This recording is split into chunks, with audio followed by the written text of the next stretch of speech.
Hey guys, welcome back to my channel. If you're new, welcome. I am so happy you found us. And if you're back for a second, third, or more time, thank you. You are very appreciated as well. Today we are talking buttons, buttons, buttons. Buttons everywhere, guys. You'll see them in a minute. All different kinds, all different ages, all different sizes. And I've got a lot of great ideas for you for all those buttons. But before we get into that, I just want to say hit that subscribe button and hit that little bell. You're watching and you keep coming back. Please hit those so I can grow bigger and bigger and we can do more cool stuff together. Let's get into the video. Okay, guys, I have got buttons everywhere, and I've also got this bag of buttons as well. Lots of buttons. And I thought we would talk about what you can do with these in journals, paper crafts, planners, mixed media, that sort of thing today. But let's first talk about where do you find buttons? One of the places, of course, is you can buy them. You can go to Hobby Lobby, Joann's, Michael's, any sewing store. You can buy buttons, okay? You can buy jars, bags, whatever. And that's where off of Amazon, I got all these bright and beautiful buttons from. And I'll link those below. But I don't know if you knew, you can also get buttons like, just plain buttons like this from garage sales and estate sales. And they're normally like 25 cents for a full bag like this. So that's not bad either. You can also get vintage buttons like these from places like an antique mall or an estate sale as well. So keep your eyes out because these are really cool to use. Now, you might be thinking, why would I want old buttons?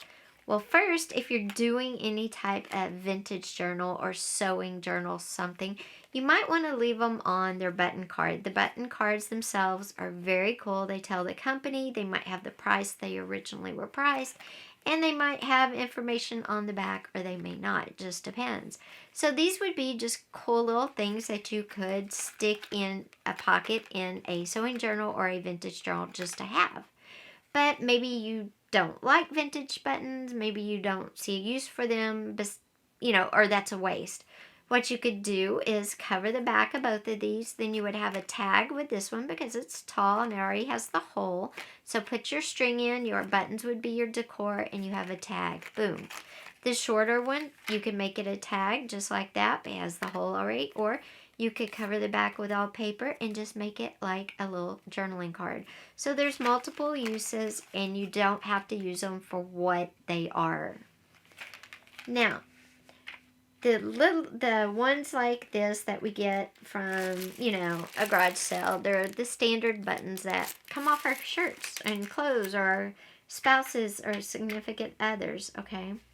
I'm going to show you a couple of different things that you can do with these because I just went through about 6 journals and these are journals that I've swapped for or purchased, and only one person had used buttons and it was on a little ball, and it was on a little ball hook like this as a dangle. And that's the only way buttons were used. So I thought it would be fun today to show you a few more ways that you could use buttons besides just on dangles. So let's just get started with the really cool stuff. Oh, and these are blank metal buttons. And what you do is you cover these with fabric or paper. But they're a little harder because you have to actually make them together. But they're vintage and it would make a cool journaling card or something in a journal if you wanted to do it that way. Now I'll show you how to cover the kind we always use with some fabric. And I'm also going to show you a cool trick with decoupage as well. The first thing I want to talk about is actually making a page out of buttons. And I have this, it's like a double tag page. We put them in our journals, fold it in half, and then you have like one half in your journal as your page, okay?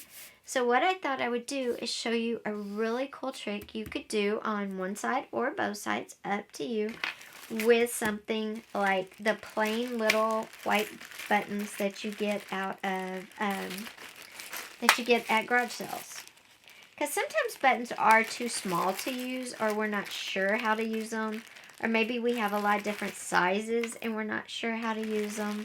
And I'm going to give you a great idea right here. And I'm going to pull out just all the plain white ones. But you could do this with the black buttons as well. Brown, yellow, whatever. But I'm going to decoupage a napkin on top of them. So I want to make sure they're not, I want their shape to show, but I don't want the color to show. And I'm just going to line them up in a line. I'm using all different sizes. And I'm just going to kind of make a pattern at the top of this page. Now you could do the whole page if you wanted to as well. It's totally what you want to do. Okay. So it's totally what you want to do. So I've got my buttons laid out. What I'm going to do is just get some Elmer's glue and glue those down super fast. Like I said, you could do the whole button, the whole page like this, or just the top. I'm just going to do a pattern because I always like to have room to write on my pages or for pictures or whatever. But you do them however you want. And I'm doing the flat side of the button, not the concave side, because I want to make sure I get a good glue down and there's nothing not glued, if that makes sense. Okay, now my buttons are glued down. I'm going to go get a napkin to decoupage on top of them. A nice spring one. Okay, I picked this napkin, and napkin selection is kind of important for this because my buttons are white, my page is white, so I don't want a white part of a napkin to be on there. So I picked this very colorful floral napkin. The main color of the napkin is blue or teal. Alright, so I got my napkin apart, and I'm going to get my decoupage. I have white paint next to my decoupage. That would have been... Okay, so they're glued down now. I'm going to put my decoupage all over the buttons and the paper in between. And I just dabbed my decoupage on.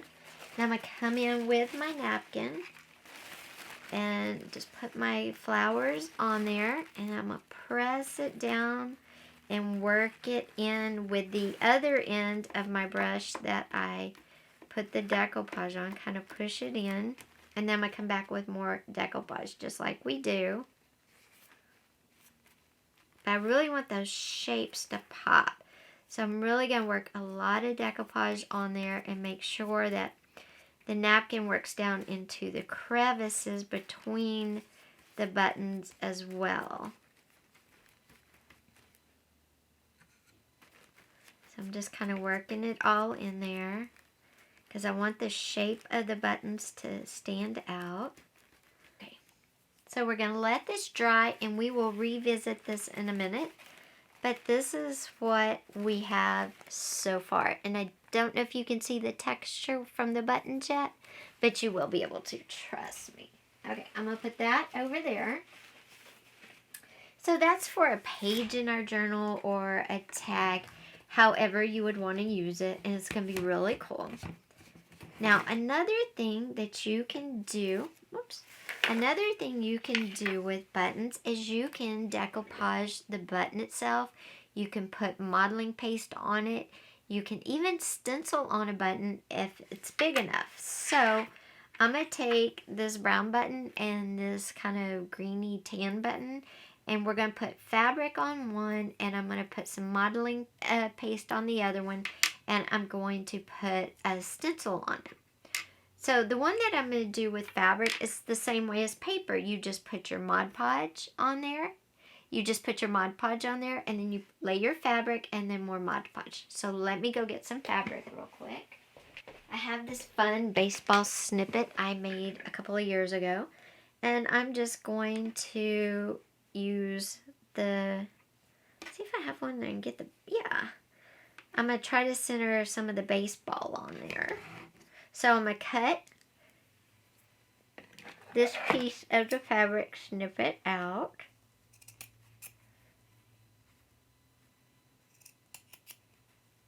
Okay. Boom. And there's our piece of fabric we're going to use. And then I'm going to I don't know why I closed it. Open my decoupage back up. Bring my button up here so I can just spread some decoupage on. And then I'm going to take my fabric, make sure my fabric is facing the right way. I don't know if you can tell, but that side's a little dull and this side's a little brighter. You can see the difference. We want the brighter side. That's the right side up. I'm going to do it where my baseballs are pretty much on my button.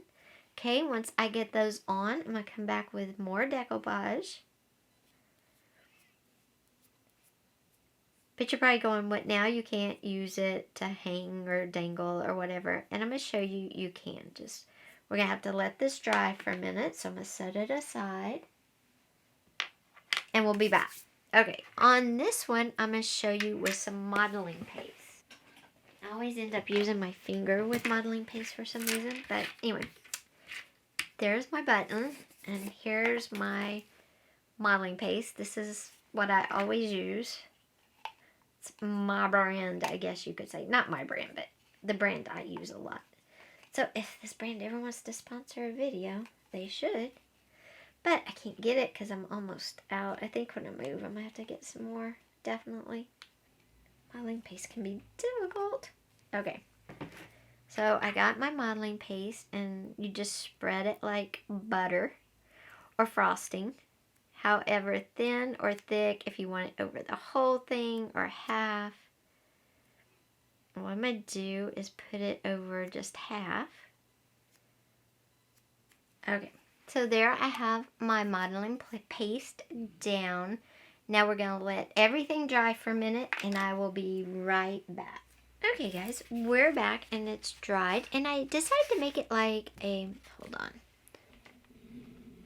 I decided to make it like a super big tag with a pocket, but it could be a side pocket, it could be a tuck spot, it could be whatever you want it to be. But if you look real close, you can see the buttons under there and how they added texture under our napkin and gave it a really cool pattern. So it decorated up, if this was the top of your tag, the bottom like this, a pocket. Look how cool and different, very unexpected.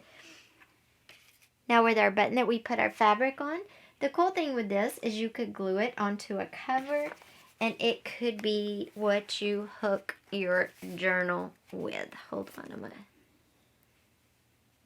And it could be what you hook your journal closed with.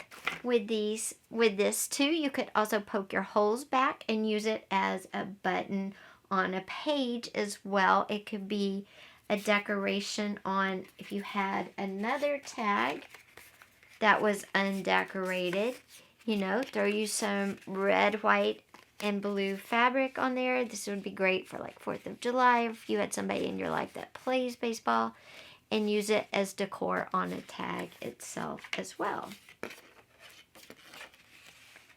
Something else is our button that we put our modeling paste on. Now the modeling paste button is fun because you can, I'm going to show you. I've got my 10 Holtz ink here, and I've got my, what do you call those things? You blow them, daffodils? Dandelions. I got my dandelion stamp. And I'm going to show you how cool.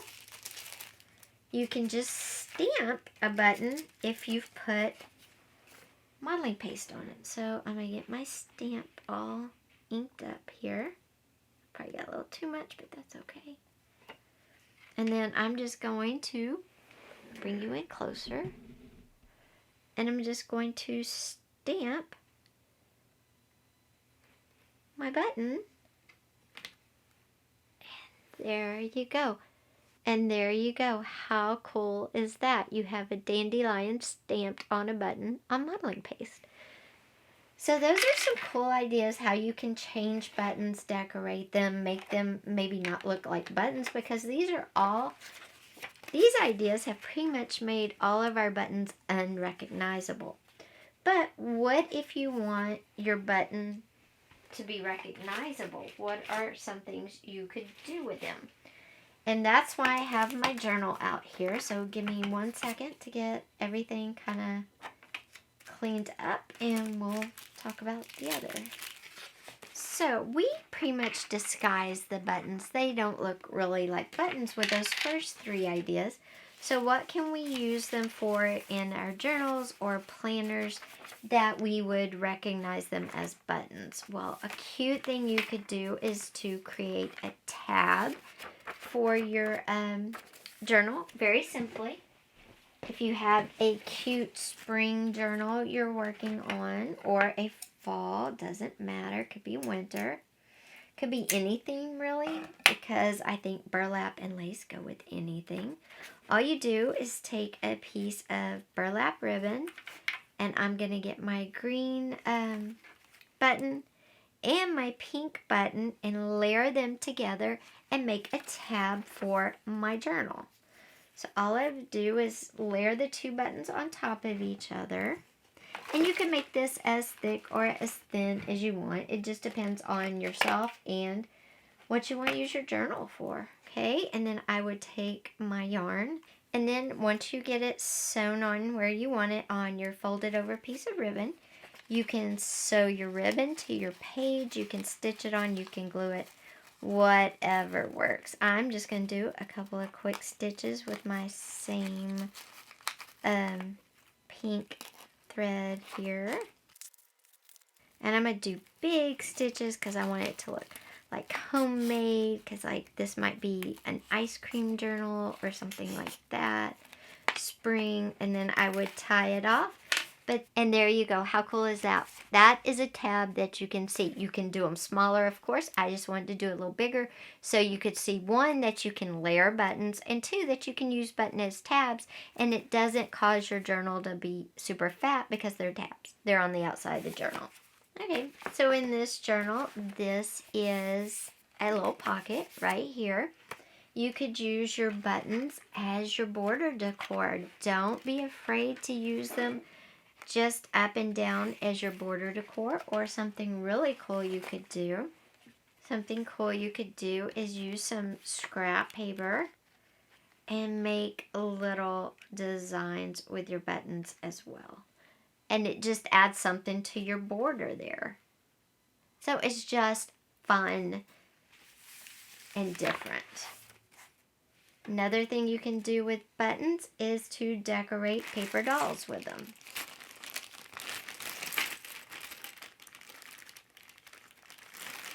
Just put a couple on her dress at the bottom here.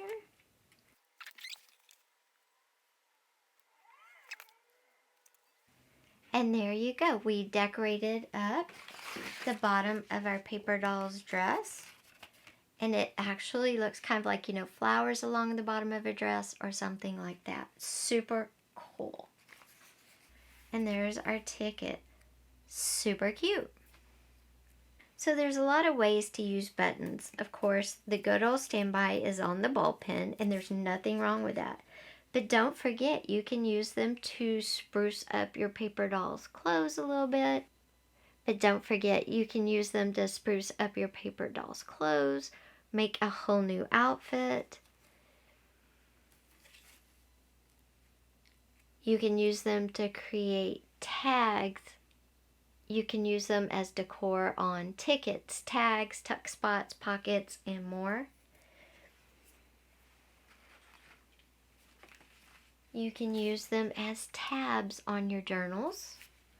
Or if you want to zhuzh them up even more, you can make them not even look like buttons by adding fabric or modeling paste and using them as closures, as just decor on a page, a tag, or whatnot. You can hide the buttons altogether, but use them to create texture and art and movement in a journal, on a tag, or more. So there are a ton of ways. You could just add a simple cheesecloth to a button and add it to a page. There's a ton of ways to use them. And I'm going to show you one more, which is like the most traditional way ever. And you'll know when you see it. You can use them on bingo cards, of course. We see that everywhere. But you can also use them as closures on envelopes too. So maybe you want to seal an envelope and you don't have wax seal. Put a button on it. How cool is that. And it's very unique because you can decoupage whatever you want to on there. So guys, I hope you enjoyed our buttons and got some new ideas how to use buttons in your journals, planners, mixed media, whatever you do, because all the tips and tricks I showed you today will translate across all of those areas. Thank you for being here. Don't forget to hit that subscribe button and that little bell so you can know exactly when we post. I think our next video is going to be what to do with those long strips of fabric, and that is coming Friday. Take care, and I will see you next time. Bye.